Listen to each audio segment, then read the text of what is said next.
Hello my friends and welcome back. Today we'll be talking about Russia's next generation weapons that have been talked about recently, what their capabilities are, how they could be used, and will we see them in action anytime soon. Thank you very much for being here with me. If you find this information useful, please consider leaving a like and subscribing. Thank you very much. Let's get started.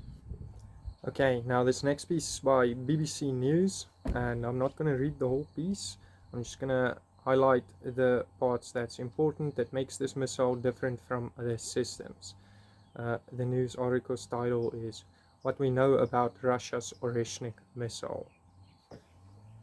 This article was written a few days after the Oreshnik was used the first time in Ukraine last year, and I'll just be reading a part about its capabilities. Hours after the strike, Russian President Vladimir Putin, in a TV address, said that Russia had launched a new conventional intermediate-range missile with the codename Oreshnik, meaning hazel tree in Russian. Putin said that the weapon traveled at speed of Mach 10 or 2.5 to 3 kilometers per second, adding that there are currently no ways of counteracting this weapon. Okay, so why do they claim that this weapon is not counteractable? Well, currently defense weapons for missiles work on ballistic trajectories. This means it's an arc that the missile flies at, and if you know where it's launched from and you can track it, you can work out the arc and know when it will land, where it will land, and you can in fact intercept it with your own missiles at an earlier point on its trajectory. But with this weapon at Mach 10, the speed is too great to react fast enough to get current systems to catch up, and secondly, the system can maneuver. The Oreshnik can change its ballistic trajectory in flight, meaning that unless they were told where it was what the intended target is, can't be worked out just by tracking it on current tracking systems. What we know about Putin's nuclear Burevestnik missile with unlimited range. Okay, the Burevestnik nuclear missile with unlimited range. This one is new. It was announced less than a week ago, so there's not a lot of data on it other than released by Russia itself. Let's take a look. What we know about Putin's nuclear Burevestnik missile with unlimited range. Some Western experts say Burevestnik's subsonic speed would make it detectable and it would become more vulnerable the longer it stayed in flight. Responding to this, Russian military expert Alexei Lenkov wrote in 2019 that the role of the Burevestnik would be to eliminate the remnants of the enemy's command posts, military bases, factories and power plants after Russia had already fired intercontinental ballistic missiles, by which point the opponent's air defense systems would be incapable of stopping them. He said Burevestnik would trample the aggressor country into the Stone Age, completing the destruction of the military and civilian infrastructure. So the Burevestnik isn't a first strike weapon. It's intended to fight any resistance after, if there's still fight left in any government that it decided to do a first strike on. So other weapons like the Oreshnik, but most likely Sarmat and Avangard would be used before something like the Burevestnik would be deployed. Okay, so this next article is by Reuters. It's from the 29th of October and it's titled Russia tests nuclear-capable Poseidon super torpedo, Putin says. Let's get into it. Let's see what they say. So the Poseidon is an unmanned, nuclear-powered, nuclear warhead torpedo. Let's take a look at what Vladimir Putin had to say about its testing yesterday. For the first time, we managed not only to launch it with a launch engine from a carrier submarine, but also to launch the nuclear power unit on which this device passed a certain amount of time, Putin said.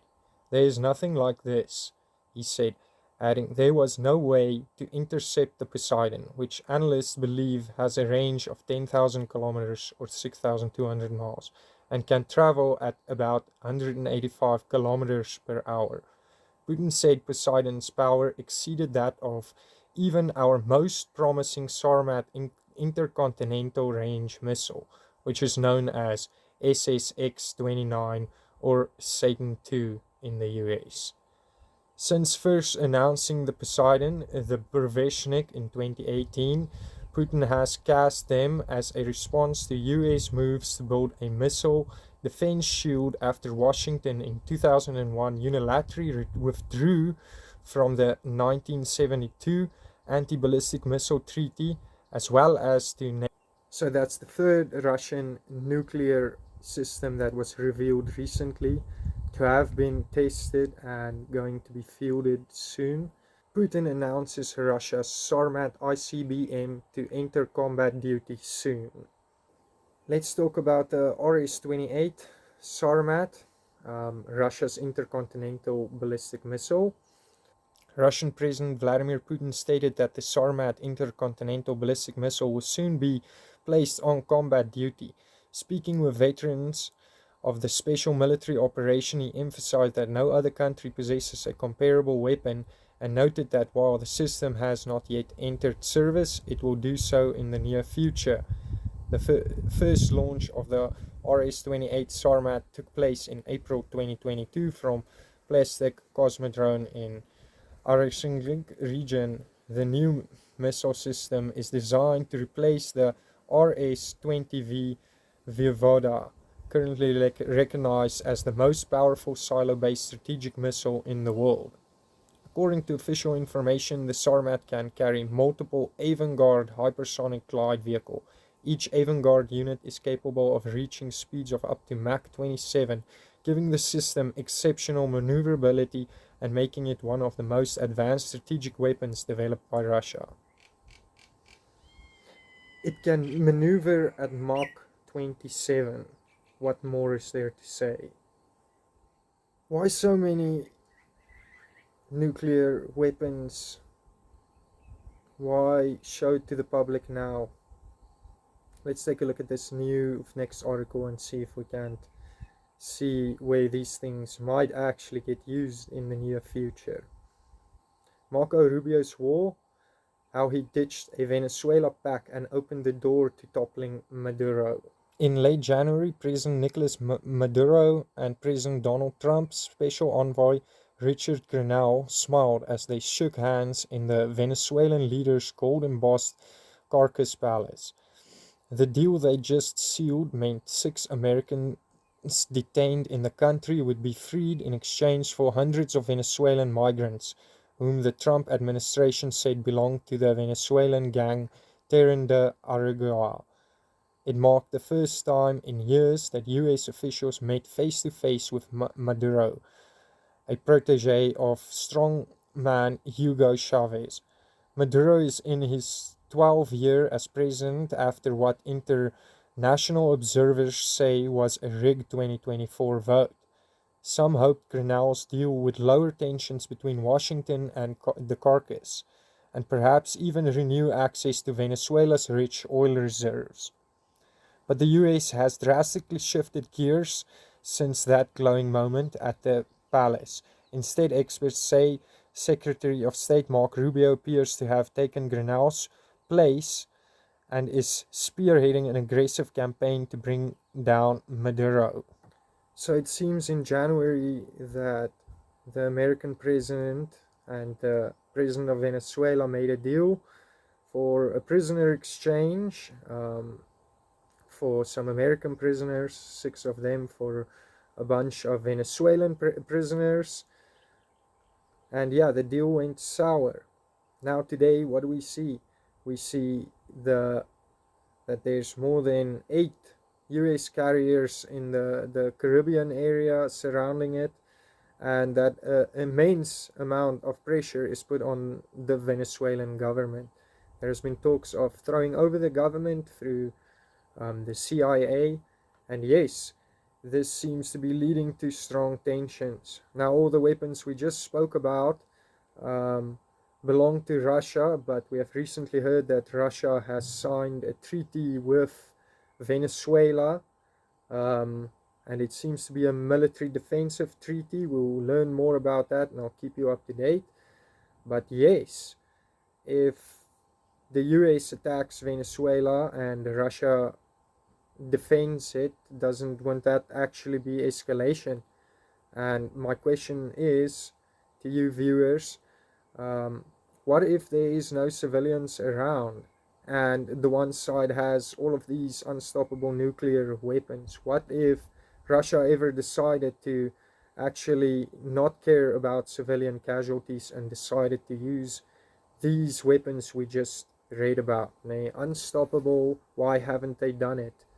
I believe it is for the sake of civilian casualties, but we are entering a period where there's US carriers in open ocean.